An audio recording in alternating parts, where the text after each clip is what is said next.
சீரிசம் பார்த்துட்ருக்கோம். Find the compound interest on 15,625 for 9 months 16% per annum compounded குவார்ட்டர்லின்னு கொடுத்துருக்காங்க. காலாண்டுக்கு ஒரு முறை வட்டி கணக்கிடும் முறையில் 15,625க்கு ஆண்டிற்கு 16% வட்டி விதத்தில் 9 மாதங்களுக்கு கிடைக்கும் வட்டி எவ்வளோன்னு கேட்டிருக்காங்க.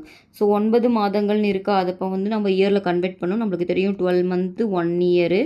அப்போ 1 monthனா 1/12. அப்போ 9 monthனா 9/12. அப்போ கேன்சல் பண்ணிங்கன்னா 3/4. ஓகேவா? இப்போ இயரில் கன்வெர்ட் பண்ணியாச்சு 3/4 year. ஓகேவா? அப்புறம் காம்பவுண்டட் குவார்ட்டர்லின்னு சொல்லியிருக்காங்க. அப்போ ஃபார்முலா வந்து பார்த்திங்கன்னா A is equal to P into 1 plus R/400ன்னு வரும். ஏன்னா காம்பவுண்டட் குவார்ட்டர்லின்னு கொடுத்ததுனால to the power 4n. ஓகேவா? அப்போ P வேல்யூ என்ன? 15,625 ப்ளஸ் 1 ப்ளஸ் R எவ்வளோ? 16/400. n வந்து பார்த்திங்கன்னா 3/4. ஓகேவா? இந்த 4 கேன்சல் ஆயிரும். அப்போது 15,625. இப்போது இது வந்து பார்த்திங்கன்னா 4 டேபிளில் கேன்சல் பண்ணிங்கன்னா 4 இங்கே 100 திரும்ப கேன்சல் பண்ணிங்கன்னா 25ன்னு வரும். அப்போ எல்சி எடுத்துட்டிங்கன்னா 26/25 க்யூபுன்னாலும் 3 டைம் வரும். ஓகேவா?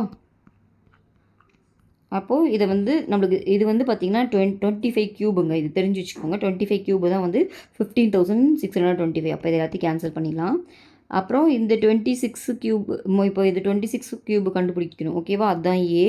இது 26 × 26 பார்த்தீங்கன்னா 676 இன்ட்டு ஒரு 26 போட்டிங்கன்னா 6 6 36 ரிமைனிங் 3 6 6 7 42 45 4 6 6 36 40. ஓகேவா?